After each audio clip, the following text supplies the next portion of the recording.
Ok, vamos a dar inicio a nuestra clase. Me van a indicar si se ve mi pantalla, por favor. ¿Se observa la pantalla?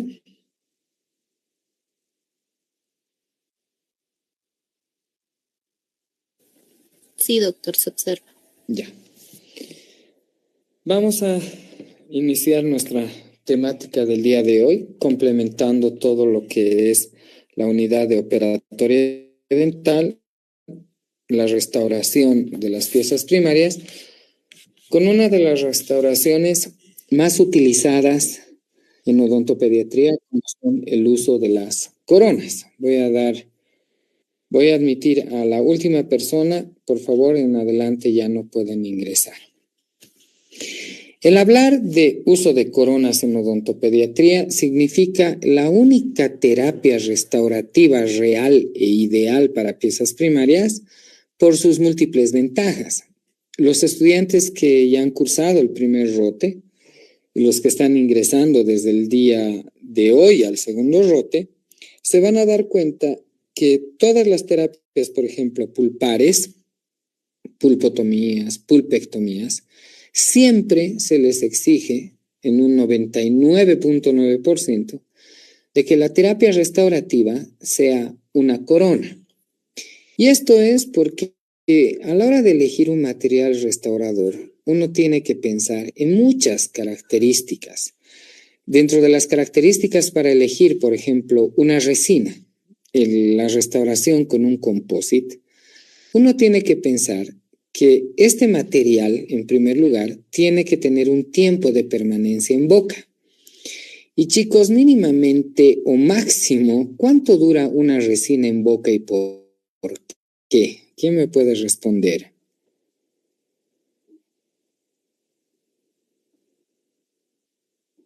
¿Cuánto de tiempo en vida se puede decir al paciente que va a estar una restauración de resina bien hecha en la cavidad oral? Chicos.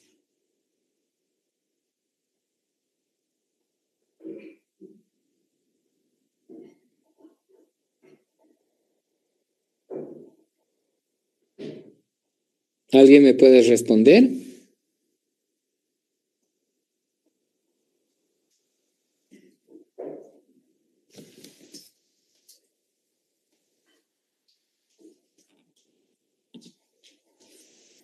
Adir, Chambi. Doctor, buenas noches, ¿me escucha? Sí, te escucho. Cuando tú haces una restauración de composite al paciente, ¿cuánto tiempo le puedes decir de que va a estar en boca esa restauración y por qué?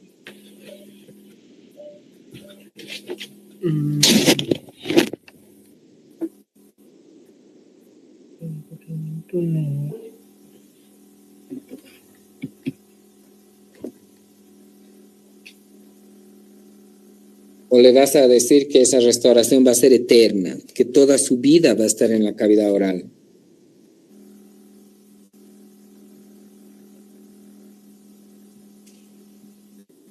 ¿Adil?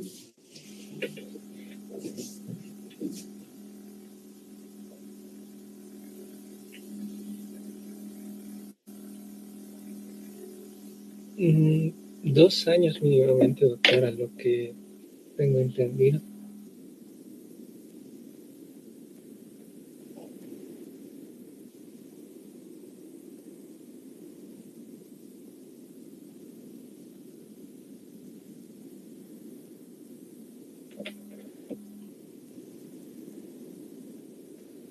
¿Quién podría decir otro tiempo de supervivencia en boca y por qué?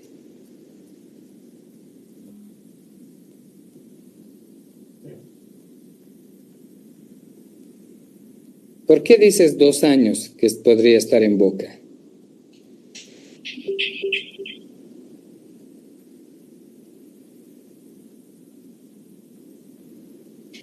Camila Herrera.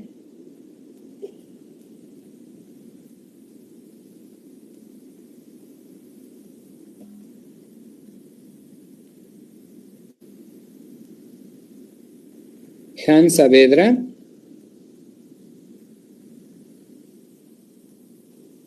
Vamos a tener una nueva hermenéutica en las clases teóricas. Se supone que las clases teóricas, si bien las estamos realizando de manera virtual, estudiante que no participe, pues va a ser retirado de la clase. Porque estas clases teóricas, la idea no es que sea un karaoke y que al otro lado de su pantalla ustedes estén grabando o estén haciendo otras cosas, porque a la hora de la hora esto es para beneficio de ustedes. Edgar Humberto.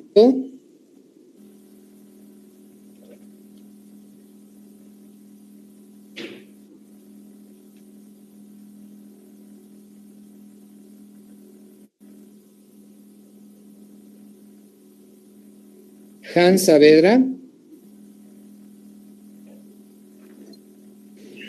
De 3 a 5 años, quizá, doctor. ¿Por qué? ¿Por qué crees que duraría entre 3 a 5 años una restauración de resina? Podría deberse a varios factores, como básicamente la pieza dentaria que se esté restaurando, los hábitos que quizá vaya a tener el paciente, la calidad del material.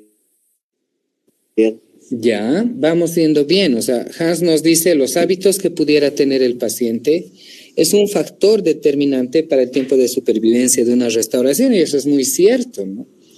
Sabemos que cuando se dan este tipo de lesiones de caries de la primera infancia, que antes se llamaba caries de biberón o caries rampante, ahí están dos términos antiguos que McDonald los acuñaba en los primeros textos de odontopediatría.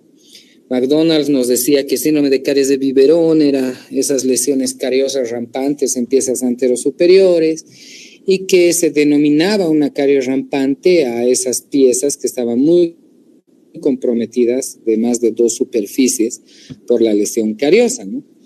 Entonces, hoy en día ya no tenemos ese título de caries de biberón, ya hablamos de caries de la primera infancia o caries de la infancia temprana, y sobre todo, inclusive, si es el niño de 3 años que ya ha consolidado las piezas primarias, ya está afectado por lesiones cariosas, ya se habla de caries de la infancia temprana severa.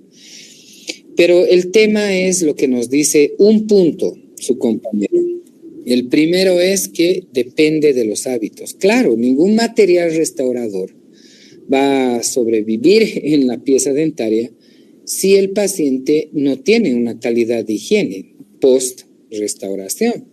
O sea, uno no puede pensar que las resinas, que los composites, que la amalgama, que los ionómeros, que una corona de circonia, de porcelana, de metal o cualquier material restaurador que vaya en boca va a estar excelente si es que el paciente no se lava los dientes. No va a pasar eso.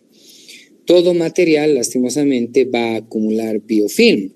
Y ese biofilm puede causar inclusive lesiones cariosas adyacentes a la restauración, lo que se llaman los CARS, o una caries, como antes se decía, recidivante, ¿no? Entonces, en ese sentido, un factor a la hora de elegir la restauración es ver cómo es la calidad de cepillado del paciente. No es solamente pensar, es que estamos en el boom, doctor, de las resinas, de las nanohíbridas y nanopartículas, y hoy en día las resinas. No es así, esto no es una moda. Estamos en salud. Y por ser profesionales en salud, pues tenemos que elegir primero materiales bioactivos. Hoy en día la biomimética habla de materiales biomineralizadores.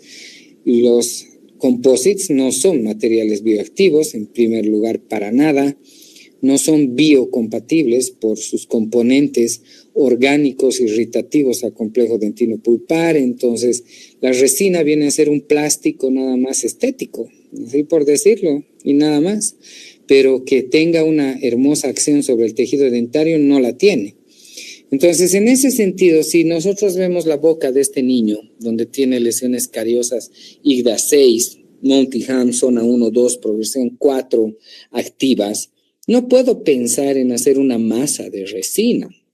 No puedo pensar en restaurar una bola de ionómero de vidrio. Tengo que pensar en un material que selle, que no microfiltre, que realmente esté más tiempo de vida hasta que se exfolie esta pieza.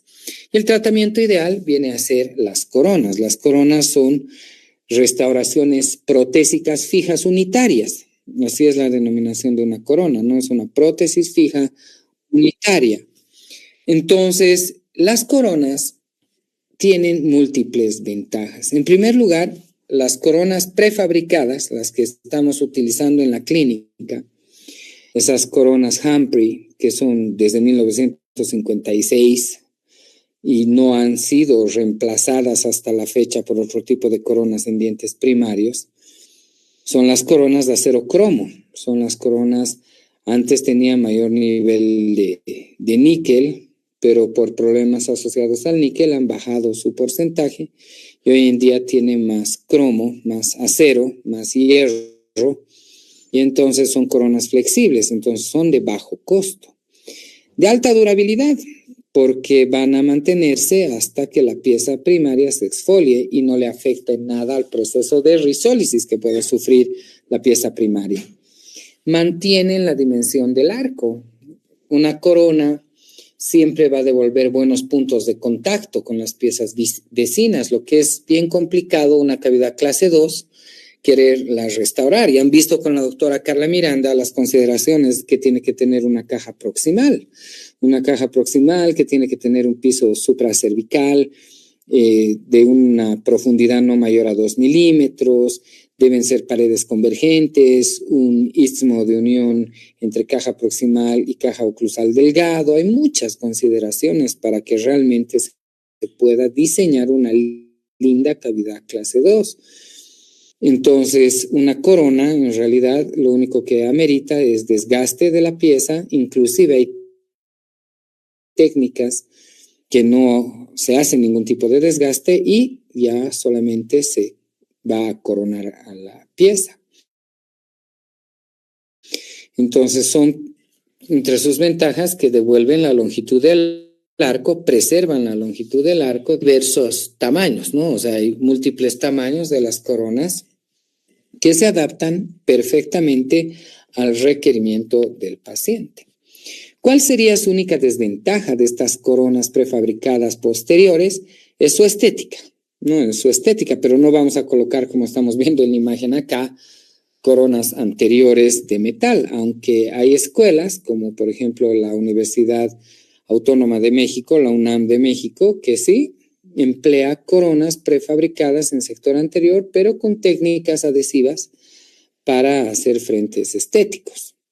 Pero en nuestro medio no llegan este tipo de coronas, solamente tenemos las coronas prefabricadas en sector posterior. Entonces, su única desventaja radicaría en eso, la estética. Entonces, si nos ponemos a pensar, tiene más ventajas que desventajas las coronas prefabricadas.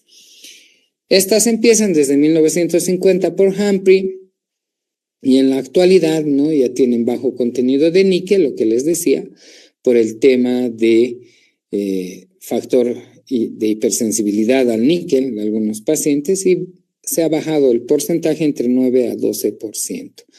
¿Qué ventajas tienen? De paso, que son blandas y maleables. Eso da la posibilidad de que si el niño ha perdido la dimensión vertical por caries y su oclusión se ha vuelto una mordida profunda, nosotros podemos restituir tranquilamente y levantar la oclusión hasta unos 2 milímetros sin mayor problema, porque en el transcurso de unas 2-3 semanas se van aplastando a la oclusión, se adaptan a la oclusión del paciente, por eso son blandas y son maleables.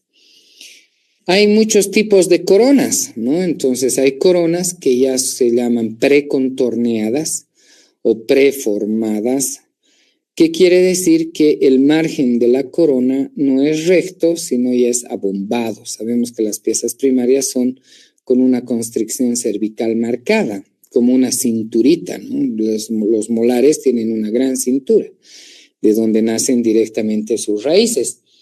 Y estas coronas son ya contorneadas, quiere decir que tienen ese abombado. Hay coronas de acero inoxidable con frente estético, esas no llegan, hace muchos años sí, Arbot traían estas coronas y su frente estético eran de circonia. Hoy en día ya no tenemos en Bolivia, ya no llegan este tipo de coronas. Y en el sector anterior, las más utilizadas son las coronas de resina fotocurado que utilizan una preforma que se llama celuloide y son llamadas coronas de celuloide, que en realidad no son coronas de celuloide. El celuloide viene a ser como un molde para la realización de coronas de fotocurado. Nada más. Es un molde el cual vamos a rellenar con resina fluida. Podríamos rellenar con ionómero de vidrio fotopolimerizable también en algunos casos, pero más que nada se utiliza resina flow para la reconstrucción de piezas que tienen mucha destrucción coronaria. ¿Qué indicaciones tienen el uso de coronas? Pacientes de alto riesgo, niños que tienen muchas lesiones cariosas, es ideal colocar coronas porque las resinas, otra gran desventaja, su compañero decía entre 2 y 5 años. Pero ¿cuál es el mayor problema que sufren los composites? Es su contracción. Con el tiempo, los composites siempre van a producir estrés de contracción, que viene a ser el desprendimiento del material de las paredes de una cavidad por la fotopolimerización. Sabemos que el composite siempre contrae hacia la fuente de luz. Ustedes colocan la lámpara de luz halógena por oclusal y todo el composite pierde volumen hacia la fuente de luz. Y eso puede producir desprendimiento de las paredes y eso se llama estrés de contracción. Entonces, una resina con el tiempo siempre contrae y eso va a producir microfiltración. Entonces, una resina en adultos o en niños nunca va a ser un material que dure toda la vida. Inclusive, si se compararía tiempos de vida y de éxito de sellado de una cavidad entre una amalgama y una resina, la amalgama siempre es el mejor material restaurador, por más de que se la ha estigmatizado diciendo de que el mercurio ha sido un elemento tóxico y por eso se la ha retirado, porque no hay revisión sistemática alguna que describa y que muestre realmente la toxicidad del mercurio dental en el paciente. No hay nada real. Uno que otro artículo por ahí pueden existir, pero eso no es una verdadera ciencia. Entonces, se ha comprobado de que la amalgama no es como se ha pensado de que definitivamente era tóxica. Frente a una resina dura mucho más una amalgama que una resina. Entonces, pacientes de alto riesgo van a coronas.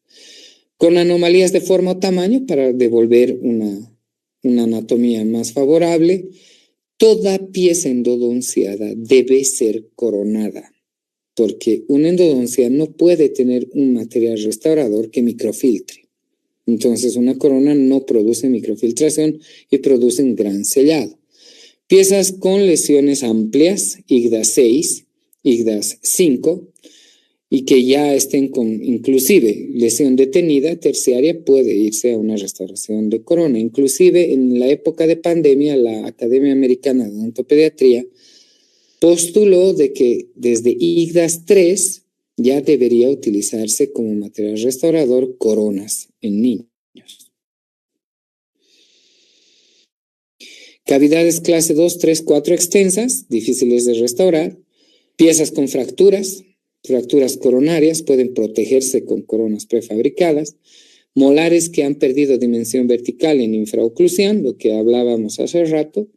Y pacientes, por ejemplo, adolescentes con cuadros de vómitos crónicos o regurgitación, o sea, trastornos alimenticios, donde si la cavidad oral es ácida, porque todo el tiempo el vómito produce una acidez en boca, producto de trastornos de bulimia, por ejemplo. Entonces no podemos colocar resinas, porque esa resina no está hecha para medios ácidos.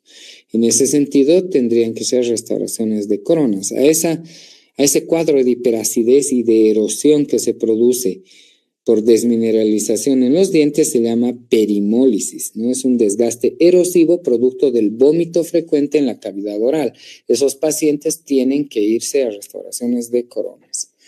¿Qué contraindicaciones? Cuando ya hay lesiones de fúrcula o cuando ya está débil el piso. No podemos sobrecargar peso a un diente que ya tiene debilitado el piso pulpar. Cuando ya hay una risólisis avanzada o una risólisis muy asincrónica y la pieza ya está muy movilizada con 2/3 de raíz ya reabsorbidos, no es ideal colocar una corona cuando el paciente no coopera, aunque ese es un punto controversial, la teoría lo menciona. Sin embargo, es más fácil que coopere un paciente para una corona que para una restauración. Piezas con movilidad fisiológica y patológica avanzada, piezas que ya presenten fístulas o abscesos, donde primero se tiene que tratar la terapia pulpar y luego la restauración, y con reabsorción interna o externa. ¿Qué características tienen las coronas? Primero, que anatómicamente las coronas prefabricadas, como estamos observando ahí, reproducen fielmente la anatomía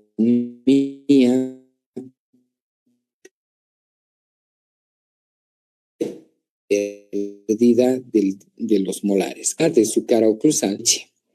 Entonces, no es solamente que se les molesta, chicos, en la clínica, que falta anatomía, que porque no le has hecho la anatomía. No es por un tema netamente estético, es por un tema funcional. Ustedes en anatomía dentaria han visto que una cúspide tiene facetas armadas, facetas lisas, surcos principales, surcos secundarios, fosas principales, y todo está relacionado a la oclusión. Los puntos ABC, etcétera, son importantes para la oclusión. No podemos hacer una cruz en una restauración. Tiene que devolverse la anatomía, y las coronas reproducen fielmente la anatomía perdida de un molar primario, por ejemplo. Luego son delgadas. Si nosotros observamos el corte de esta corona, son totalmente delgadas. Entonces eso amerita que el desgaste de la pieza dentaria no sea grande. El tallado de un molar primario no es igual al tallado de un molar permanente. Aquí los tallados son terminaciones en filo de cuchillo, se utilizan fresas en punta aguja o de lápiz, nada más.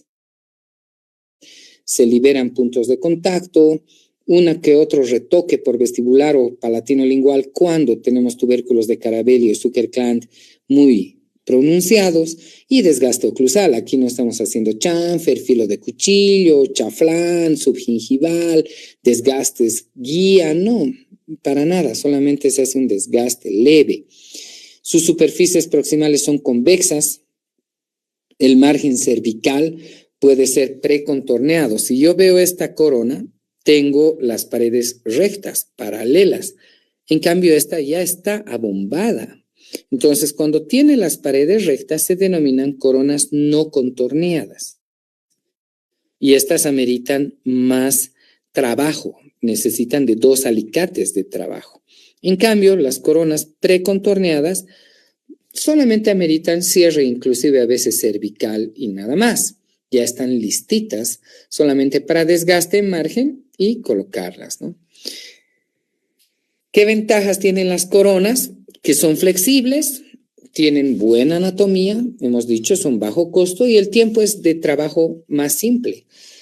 Tranquilamente, en consulta, cuando uno hace una pulpectomía, puede reconstruir el muñón, espera a la siguiente cita, se talla ese mismo momento, y ese mismo momento se colocan las coronas cuando tienes kits de coronas. Entonces los tiempos hasta de laboratorio se evitan, es menor tiempo de trabajo. Tienen muy buena retención porque son abombadas, entonces su retención está determinada por la constricción propia de la pieza dentaria, y tienen buena estabilidad y durabilidad elevada. ¿Qué instrumento se necesita para el trabajo de las coronas? Podemos, para la medición del ancho mesodistal de una corona, utilizar un compás de punta roma, un compás de puntas secas, un vernier. Podemos tomar una impresión parcial de la pieza antes del tallado, ir y comprar la corona que es del mismo tamaño del diente. Cualquiera de las técnicas es validada.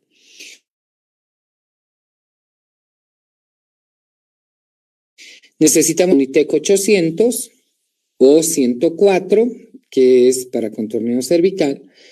Podemos utilizar tijeras para oro. En vez de hacer el recorte cervical de la corona con piedras montadas o fresas, también puede recortarse con tijeras para oro. Piedras diamantadas de alta velocidad, si no tenemos la tijera curva para oro, podemos utilizar piedras gruesas de desgaste, generalmente en forma de llama o flama, para desgastar la corona, y gomas para el pulido. y gomas de pulido para baja o para micromotor.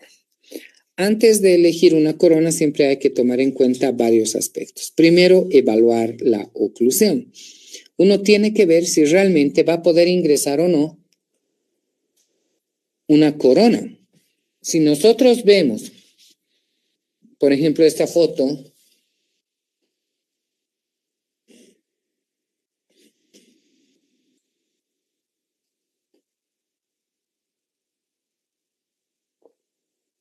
¿se me oye?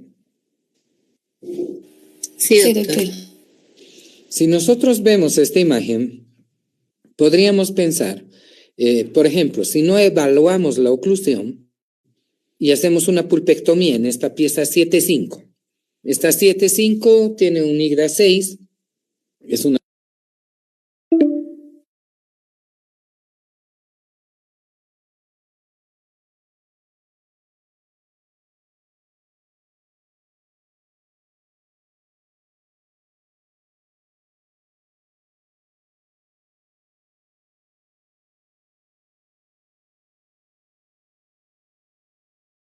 Si bien yo he indicado que podemos levantar la oclusión, tampoco es abrirle la boca y dejarle en inoclusión. Entonces, para colocar una corona, previa a su planificación, hay que evaluar la oclusión. Ver que el antagonista no tenga puntos muy fuertes de contacto con la corona, porque inclusive la podría perforar. En ese sentido, si no se coloca corona, se queda la pieza en un muñón y listo. Porque es una pieza primaria que se va a exfoliar luego. Pero hay que evaluar la oclusión para ver si se puede o no colocar una corona. Tal vez es una mordida cruzada. Entonces, si es una mordida cruzada anterior y yo quiero colocar coronas de celuloide, pues es un fracaso. Primero tengo que destrabar la oclusión y luego poner la corona. Algunos autores indican que para el tallado de la corona se debería colocar anestesia.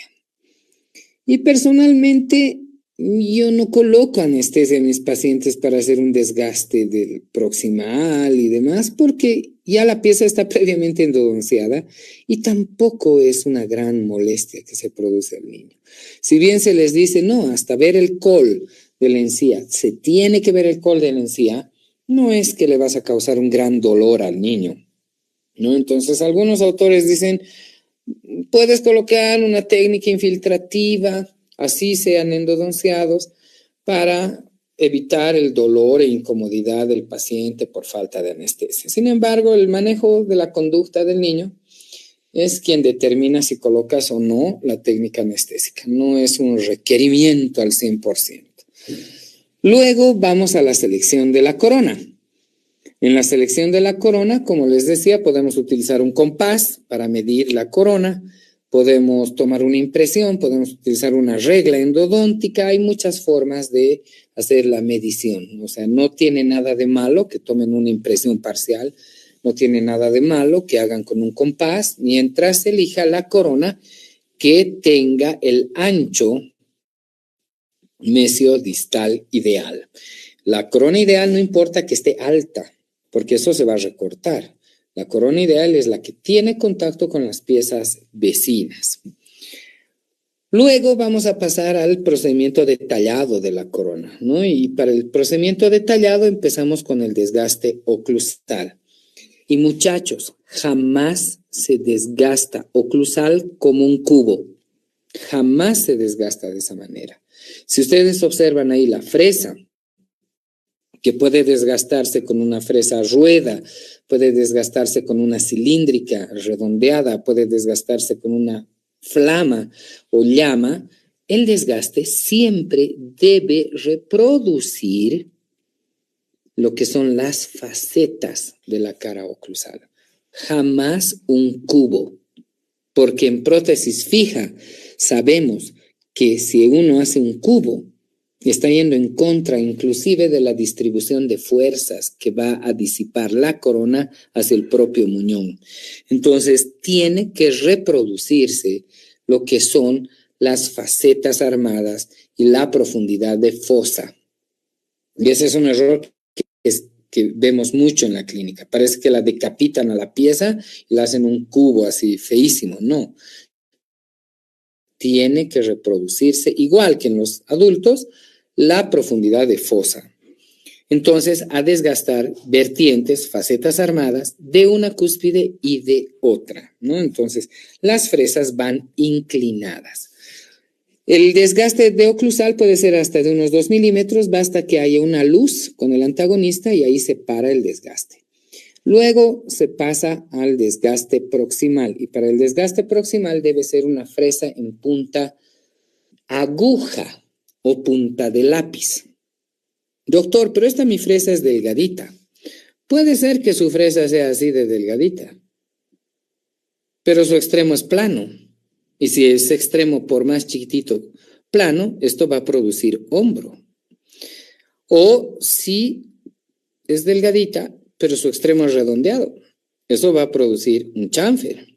Aquí tiene que ser sí o sí punta de lápiz o aguja, porque no puede producirse aquí una grada. No puede quedar así, un esmalte aquí, porque la corona no entra, no ingresa. Y lastimosamente en las piezas primarias no hay punto de contacto, hay área de contacto y es bien abajo. Entonces, desgaste, falta, sigue desgastando, hasta que se vea la encía. Y a veces sangra un poquito, pero no va a pasar nada, ¿no? El niño no se va a morir porque le sangra un poco la encía. Entonces, hay que liberar los puntos de contacto. No puede quedar esa grada. Entonces, ahí estamos con las puntas, flama, inclinada, como estamos viendo aquí, inclinada la fresa, y basta que ya se forme una luz. Y una vez que esté la luz, pasamos a las áreas proximales, ¿no? Y estamos ahí con la punta del lápiz y entra de vestibular hacia palatino. Entonces, no puede quedar como acá. Ahí todavía sigue contactando canino y contacta molar. Y otra cosa, no podemos desgastar al diente vecino y peor si está sano.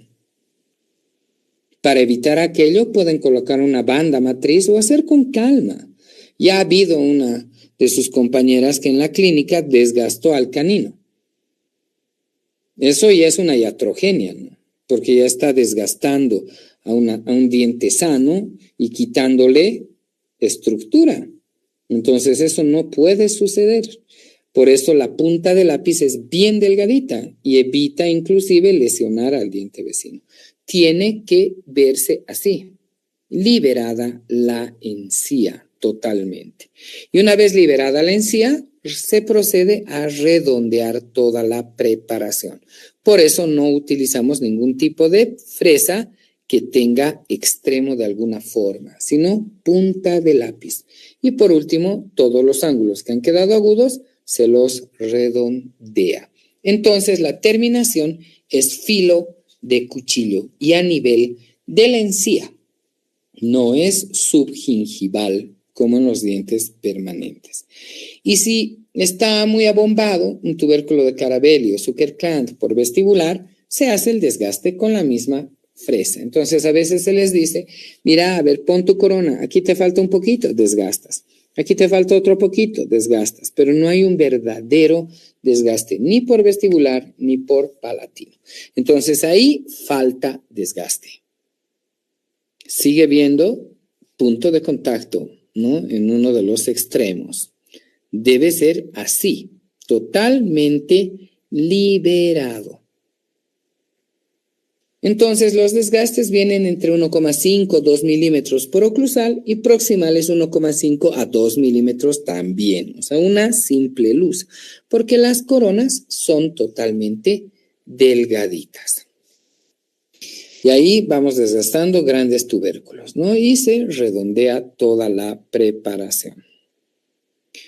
Una vez que hemos tallado a la pieza, vamos a elegir la corona. Y las coronas se las distingue por el sistema de Zsigmondy. El sistema de Zsigmondy es una vertical y una horizontal que forman los 4 cuadrantes, ¿no? Cuadrante superior derecho, cuadrante superior izquierdo y cuadrante inferior derecho e izquierdo. ¿Y cómo se identifica?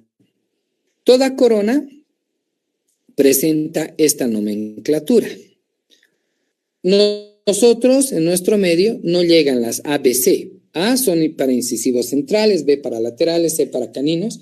En nuestro medio tenemos solamente las Ds y las Es. Entonces, la letra de la corona me dice qué pieza es. D, primeros molares, y E, segundos molares.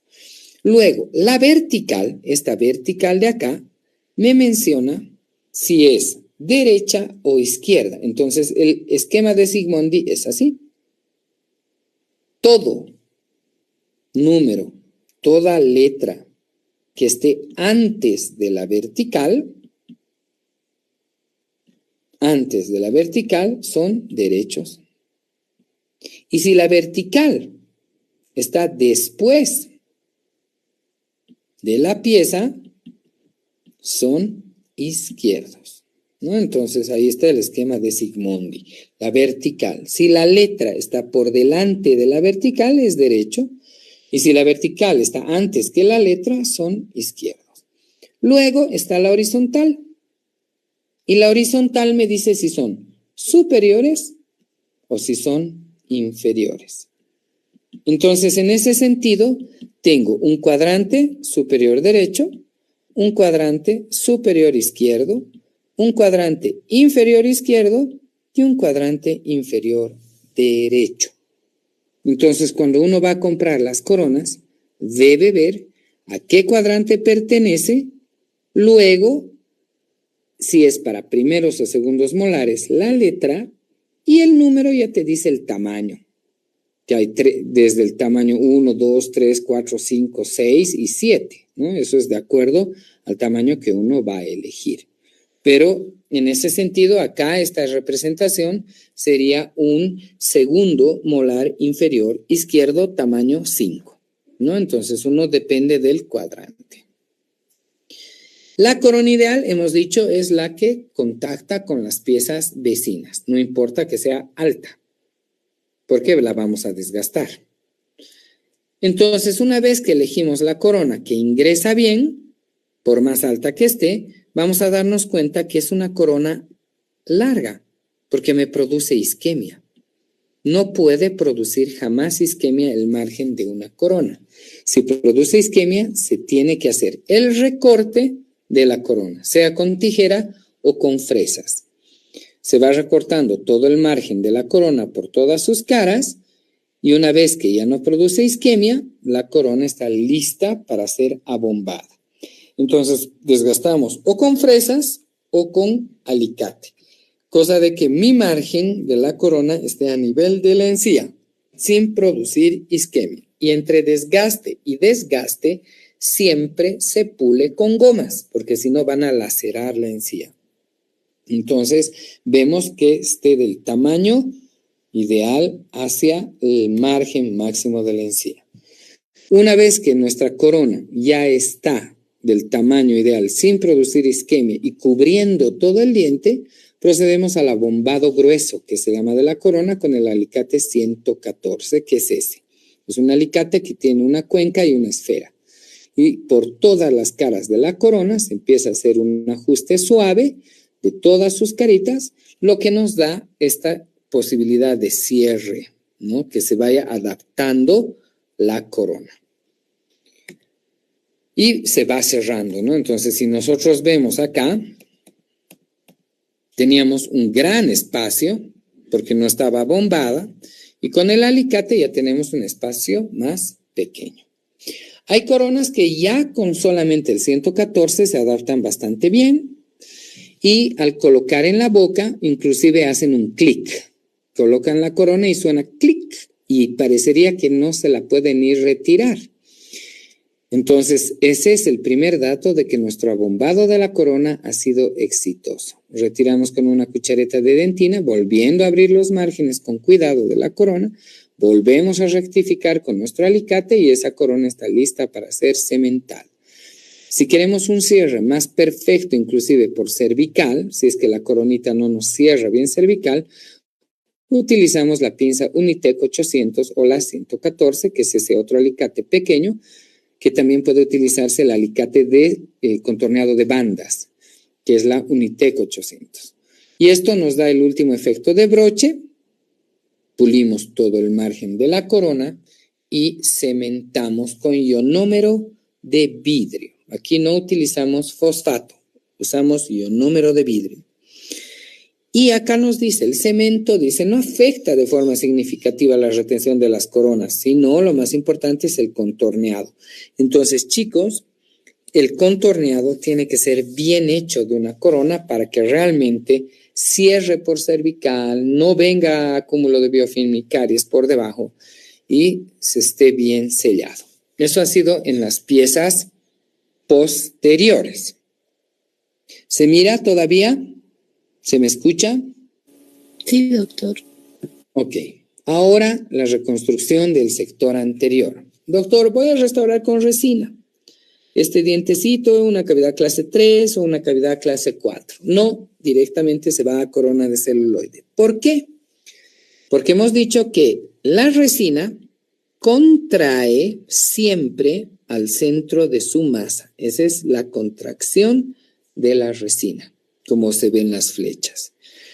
Y si la lámpara de luz halógena ha sido puesta en esta dirección, toda la resina va a contraer hacia la fuente de luz. Y eso va a producir desprendimiento en varios sectores de las paredes de la cavidad con la resina. Y a eso se llama estrés de contracción. Entonces no hay carillas en dientes anteriores de leche. En piezas permanentes la situación es distinta, pero para dientes de leche no podemos hacer grandes restauraciones. Directamente van coronas de celuloide. Primero, el material contrae y la dentina es mucho más orgánica. Pero doctor, usted está diciendo de que se va a hacer con resina. Sí, porque una cosa es este tipo de restauración que tiene toda esta pared para la resina y otra cosa es englobar a todito el diente con resina, donde la resina va a contraer hacia el diente y no se va a desprender, ¿no? Entonces, ahí está la justificación. No vale la pena en cavidades, pero sí vale la pena englobar a todo el diente con resina. ¿Qué opciones hay para el sector anterior? Hay coronas de celuloide, coronas de acero preformadas con frente estético. Hoy en día, el boom de las resinas en de las coronas en odontopediatría son las coronas de circonio, pero no hay en nuestro medio. Y además el circonio tiene una gran desventaja. Si bien estéticamente es una belleza, es muy biocompatible el circonio, es un material mejor que la porcelana, regenera inclusive la adherencia epitelial, no hay biofilm que pueda pegarse en una circonia. Lastimosamente no sufre desgaste, el circonio es muy rígido. Y el diente de leche tiene que atricionarse, entonces es una desventaja que sufren este tipo de coronas. Son muy bellas, pero no siguen la funcionalidad de un diente de leche. Hay coronas de acrílico, violón, donde ustedes tranquilamente pueden, esto es así, llevar al protesista, en el caso de que no se consiga coronas de celuloide y demás, puede hacer el protesista con violón, Ivochrome también. Y están las New Smile Aesthetics, que son las coronas de circonio, ¿no? Las Kinder Crowns también. Esas son de circonio. Pero vamos a hablar de las coronas de celuloide. Estas son fabricadas con resina con formas de celuloide, ¿no? Entonces, como estamos viendo aquí, en realidad no es que se va a ir el paciente con su corona de celuloide, con el molde, ¿no? Una vez que se termina la polimerización, se retira. Lo único que ha servido es el molde para dar la anatomía y toda la resina quedó adherida al diente. Tienen buena retención, pero tienen una desventaja, que decoloran con el tiempo. Entonces, mucho depende hasta de la calidad de resina con la que uno tenga que hacer este tipo de coronas. Si son resinas medias truchas, de calidades ópticas malas y demás, pues van a decolorar más fácilmente. Y además hay que decir al paciente que no va a poder estar consumiendo tampicos, Coca-Colas, Fantas, salvietis, chupetes de mucho color, porque van a interferir en el color final de la restauración. Sus indicaciones son las mismas que para las piezas posteriores, pacientes de alto riesgo, que involucren borde incisal, cavidades clase 3 y 4 muy grandes, cambios de color, alteraciones de pigmentaciones, fracturas. Sus contraindicaciones: si hay lesiones muy subgingivales, que ya sean difíciles de restaurar, cuando el diente primario ya tenga una gran movilidad y esté pronto a exfoliar, ya no hay necesidad de poner una corona. Ahí sí se justifica una simple restauración de ionómero de vidrio, foto y listo. Y poca capacidad de cooperar del paciente. Sus ventajas: su estética es aceptable, no es de las mejores, pero es aceptable. A que tenga una lesión cariosa requemada en el sector anterior con diaminofluoruro de plata y los dientes quemados negros, toda la vida una corona de celuloide va a ser 100,000 veces más linda que esos tratamientos feos, radicales. Tienen una resistencia aceptable, no de las mejores, puede fracturarse el material con el tiempo. Son económicas, son baratas, y sus desventajas son que pueden sufrir mayor desgaste. Inclusive se necesita muchas veces más desgaste del tejido. Entonces, estas strip crown, que se llaman las coronas de celuloide, son introducidas por Weber. Usan las formas de celuloide y, como estamos viendo acá, depende mucho del color de la resina que se emplee, pero cumplen estéticas y funcionalidad hasta que se exfolie la pieza de leche buenas. Están indicadas en IGDAS 4, 5, 6, esas lesiones cariosas extensas que abarquen más de 2 o 3 superficies, en anomalías dentarias para devolver formas directamente sin tallado ni nada, hay para dientes permanentes, igual coronas de celuloide, en dientes que han sufrido traumatismos dentarios. Toda pieza endodonciada previamente siempre va a coronas, pacientes de alto riesgo y pacientes no colaboradores que van a ir a terapias farmacológicas de manejo de la conducta, también pueden realizarse coronas. Sus contraindicaciones: en lesiones de IGDA 6 subgingival que ya no sean restaurables, que no haya chance de restaurar esos dientes, se hará la endodoncia y se los deja así, como raíces sepultadas nada más. Y dientes prontos a exfoliar, ¿no? Si ya se están moviendo los dientecitos, no hay necesidad de pensar en restaurarlas. ¿Cuáles son los instrumentales y materiales que vamos a utilizar? Nuevamente la fresa punta de lápiz para ligero desgaste de proximales, fresa en forma de llama para el desgaste incisal, que va a ser mínimo, unos 2 milímetros máximo. La resina flow, algunos artículos mencionan que se puede utilizar resina densa, sin embargo el mayor éxito se ha demostrado que es con resina fluida. Tijera para encía, la tijera periodontal de tejidos blandos para hacer el recorte del margen de la corona, así como las de metal hacíamos con fresas, ahora solamente cortando con tijeritas se hace el desgaste de todo el margen, y las coronas de celuloide. El desgaste es mínimo, 1,5 milímetros de borde incisal, 0,5 por palatino, si es que ameritaría desgastar, si no, no se desgasta nada, y las áreas proximales de 1 milímetro, ¿no? Entonces, desgaste proximal 1,5 máximo, desgaste incisal 1,5 igual, y todo terminación filo de cuchillo, redondeando toda la preparación. Una vez que ya se ha hecho el desgaste, elegimos la corona.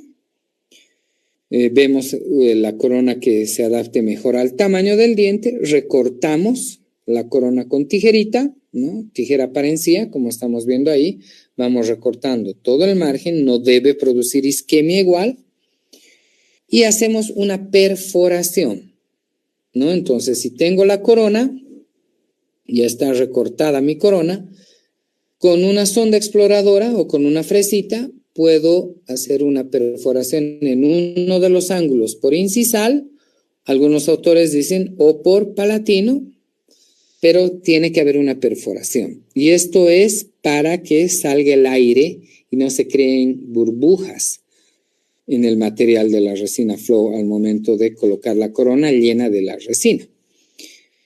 Ya tenemos la corona adaptada, pasamos al procedimiento de grabado ácido de toda la pieza dentaria, vestibular, mesial, distal, palatino, incisal, teniendo un tiempo de 10 segundos de grabado por superficie, haciendo un total de 40 segundos de grabado ácido. Lavamos, secamos profusamente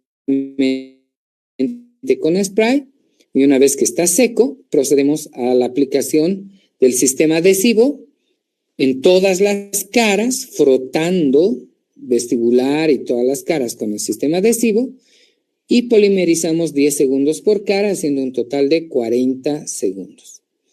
Luego, en la corona ya perforada, rellenamos con la resina fluida toda la corona.